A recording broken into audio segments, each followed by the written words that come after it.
हम बात करेंगे नया topic that is sequence and series. तो सीक्वेंस एंड सीरीज बहुत ज्यादा इंपॉर्टेंट टॉपिक है। बहुत अच्छे से आपको इसको समझना होगा कि किस तरीके से हम पर्टिकुलरली डिफरेंट जो सीरीजेस होते हैं उनको कैसे हम सॉल्व करते हैं। इसके अलावा अलग अलग तरीके के जो क्वेश्चंस होंगे सीक्वेंस एंड सीरीज से रिलेटेड, उनको हम कैसे सॉल्व करेंगे।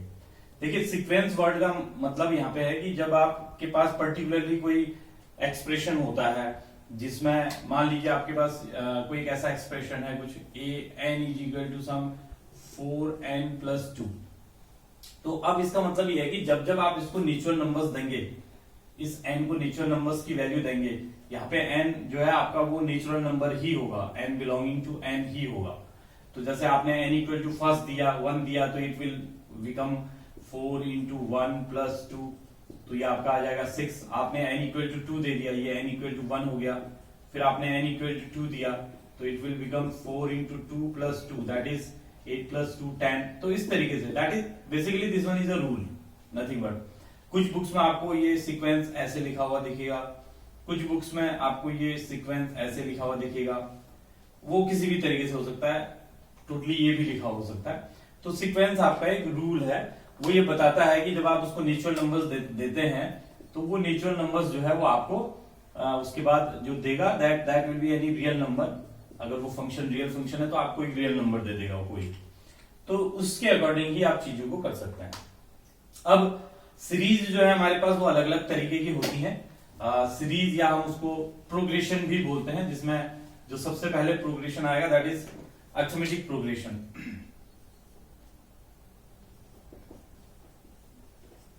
अरिथमेटिक प्रोग्रेशन, जिसको आप हिंदी में समांतर श्रेणी भी बोलते हैं और शॉर्ट में हम इसको बोलते हैं एपी, अरिथमेटिक प्रोग्रेशन एपी। तो अरिथमेटिक प्रोग्रेशन क्या होता है आपको समझना होगा। Arithmetic progression is nothing but ये अरिथमेटिक वे में चलता है। दैट मीन्स जैसे हम ये बात करें कि हर टर्म अपने अगले टर्म से एक सेम डिफरेंस पे या एक सेम गैप पे होगी। फॉर एग्जाम्पल इसमें जो टर्म्स होते हैं कुछ इस तरीके से a+d, a+2d, a+3d, इस तरीके से। यहाँ पे जो ये d है, this d is known as common difference. आप देखेंगे तो ये हर टर्म का उसकी पिछली टर्म से जो डिफरेंस है वो सेम है, दैट इज d। तो this d is known as common difference. और ये तो आपका इस सीक्वेंस का आप देख रहे हैं कि पहला टर्म है इस प्रोग्रेशन का। तो इसीलिए क्योंकि सेम डिफरेंस में है तो इसीलिए इस डी को हमने कॉमन डिफरेंस कह दिया। अब कैसे आप इसमें अप्लाई करते हैं वो देखिए। जैसे आपका फर्स्ट टर्म अगर आप देखें, फर्स्ट टर्म जो है वो है ए। फर्स्ट टर्म को जनरली हम a1 से दिखाते हैं, दैट इज a, या आप कह सकते हैं a+1 - 1 इंटू डी। 1 - 1 0 हो गया तो a ही आ गया। अगर हम सेकेंड टर्म की बात करें, second term that is a2, that is a+d है। अगर आप देखें a+d that is a+2 - 1 into D. Actually what I am doing कि मैं ये जो पर्टिकुलर है ये इसको इसी ऑर्डर में ले आ रहा हूं। फर्स्ट है तो 1, सेकेंड है तो 2, इस तरीके से। थर्ड टर्म अगर हम देखें a3 that is a+2d, that is a+3 - 1 into d. तो इन दिस सिमिलर वे अगर आपको nth टर्म निकालना हो, nth टर्म, तो that will be an and that will be a+n - 1 into D. ये ऐसे आप लिख सकते हैं। इस तरीके से आपको इस पर्टिकुलर अरिथमेटिक प्रोग्रेशन का n टर्म मिल जाएगा। जैसे आपने अगर मैं यहाँ पे एक एग्जांपल ले लेता हूँ छोटा सा। मान लीजिए हमारे पास कोई एक ऐसी सीरीज है, सपोज करिए 21, 28, 35, इस तरीके से एक सीरीज है। और मैं क्या चाह रहा हूं कि what I want to find 15th term of this series. तो अगर मुझे a15 निकालना है तो a15 का मतलब हो गया फर्स्ट टर्म 21 क्योंकि a है, प्लस n हमारा 15 - 1 इंटू डी। डी मीन दोनों के बीच में गैप। देखिए यहाँ इसमें गैप 7 है, इसमें और इसमें गैप 7 है, तो it is 7। multiplied by 7. So this is 21 plus 14. 14 7 जा 98. So it will be 8 plus 1 9, 9 plus 2 11. So it will be 119. So that means इस अर्थमेटिक प्रोग्रेशन का जो 15 टर्म होगा दैट इज 119.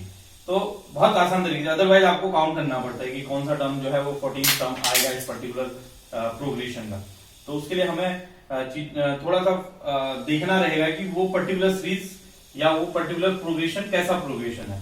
अगर वो अर्थमेटिक प्रोग्रेशन है सीधे सीधे nth टर्म का फॉर्मूला यूज कर लीजिए. समटाइम्स कभी कभी हम इस nth टर्म को लास्ट टर्म भी बोलते हैं, एल से भी डिनोट कर देते हैं. जैसे सपोज करिए अगर आपको इसमें ये दिया होता, इसी क्वेश्चन की मैं बात करूं 119 दिया होता और आपसे पूछा जाता है कि इसमें कितने टर्म्स हैं, how many terms this particular progression have, इस प्रोग्रेशन में कितने टर्म्स हैं. तो अब क्या होता है, ये आपका आप देख रहे हैं कि इसमें फर्स्ट टर्म 21 है, लास्ट टर्म 119 है. तो एल की जगह पे आप 119 प्लेस करते, ए की जगह पे 21, डी की जगह पे 7. तो उससे आपका एन की वैल्यू निकल आती कि एन कितना आया. तो आपको पता चल जाता है कि इस पूरे प्रोग्रेशन में कितनी टर्म्स है. तो sometimes this A N is also known as L, यानी कि लास्ट टर्म. अब हम एपी से रिलेटेड यानी कि अर्थमेटिक प्रोग्रेशन से रिलेटेड एक दो क्वेश्चंस कर लेते हैं. फर्स्ट क्वेश्चन है find the 20th and nth term of the series 4 plus 9 plus 14 4 9 14 19 so on up to. तो यहाँ पे अगर आप देखें तो a is 4 first term, d is देखें आप इन टर्म्स में सेम डिफरेंस है 9 minus 4 5, 14 minus 9 5, 19 minus 14 5, यानी कि d आपका 5 हो गया. तो अगर आपको 20th टर्म निकालना है a20 तो that is equal to a plus 20 minus 1 into D, यानी कि a हो गया आपका 4 प्लस 20 माइनस d हो गया 1 हो गया 19 इंटू डी हो गया 5. तो इट विल बी 4 प्लस 19 5 या 95, दैट मीन्स 99. तो इसका मतलब यह है कि इस सीरीज का जो 20th टर्म होगा वो 99 होगा. nth टर्म निकालना है an, तो an will be a plus n minus 1 into d. तो a is here 4, n means n minus 1, d is 5. तो it will B 4 plus 5n minus 5.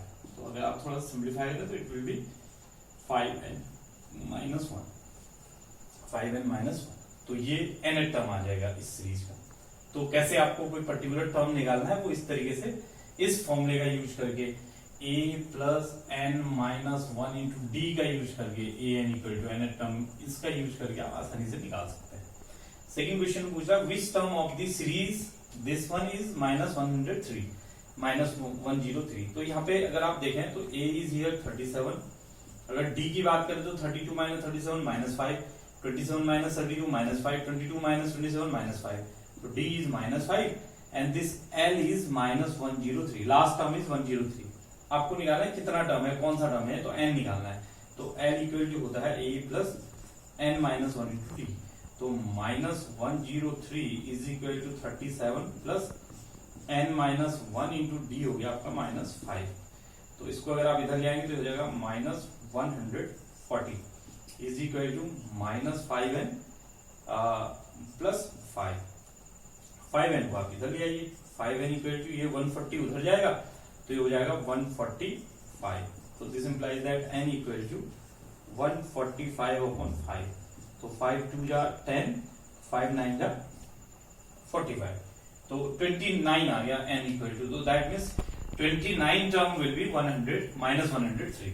तो इस सीरीज का जो 29 टर्म होगा वो माइनस 103 होगा. तो इस तरीके से ऐसे क्वेश्चन को आप सॉल्व कर सकते हैं. तो अगर इसी तरीके से आप करें तो किसी भी तरीके का क्वेश्चन जो ऐसे पूछा जाए, टर्म निकालने के लिए पूछे या कौन सा टर्म पर्टिकुलर टर्म ये होगा, तो आप आसानी से निकाल सकते हैं. अब हम बात करेंगे सम ऑफ एन एपी का sum. Suppose we have an arithmetic progression like this. एक सीरीज है, अर्थमेटिक सीरीज है जिसका सम कुछ इस तरीके से है a plus d plus a plus 2d. कुछ इस तरीके से सम है प्लस वन अप टू, और लास्ट में होगा आपका l. उससे पहले होगा l माइनस डी. कुछ इस तरीके से सम रहेगा। अब इसी को हम दोबारा अगर लिखें और रिवर्स ऑर्डर में लिखना है, ऐसे इनको हम रिवर्स ऑर्डर में लिखना है, इधर एल ले आए, L plus L minus D, फिर आ जाएगा next L minus 2d in the similar way. यहाँ पे आपका आ जाएगा a plus D, here it is a। दोनों को अगर हम अब ऐड कर दें, अगर सम कर दें दोनों का, तो twice time S N equal to this will be a plus L plus here again a plus L, here again a plus L. अगर आपने एस एन लिखा है तो that means there are n terms a plus L, this will be n times, we can say n times, so it will be n times a plus l, this twice time Sn, so Sn will be n by 2 a plus l। और जैसा मैंने आपको पहले बताया था, we already discussed about this one, n by 2 l होता है a plus n minus 1 into d, so it will be 2a plus n minus 1 into d। so the sum of this arithmetic progression, the sum of n terms of this arithmetic progression will be this one। अब example की अगर मैं बात करूं, मान लीजिए आपके पास कोई क्वेश्चन है कुछ इस तरीके से, sum 10 plus 16 plus 22 plus up to we can say suppose up to 15 terms, हमने 15 टर्म्स तक ले लिया। तो इसका अगर हमें सम निकालना हो, we have to find this Sn, sum of this series, तो it will be S15, we have to find 15, sum of 15 terms, it will be 15 by 2, twice time first term is 10 plus 15 हमने करना है, तो 15 minus 1 14, 14 into d is 16 minus 7 6, 22 minus 16 6, it will be 15 by 2। आप cut करना चाहते हैं 2 से 2, ये आपका 3 टाइम्स, तो it will B 15 times 10 plus 42, तो 15 इंटू 52। तो इसको अगर आप सॉल्व कर देंगे, 15 टू या 30, 15 5 या 75 प्लस 3 78, तो इट विल बी 780। तो इस तरीके से आप सम निकाल सकते हैं इस पर्टिकुलर फॉर्मूले का यूज करके। इधर you will use this one if you have first term, last term and number of terms. If you have number of terms, first term and common difference, then you can find the sum by using this formula। तो इस तरीके से arithmetic progression का सम आप निकाल सकते हैं।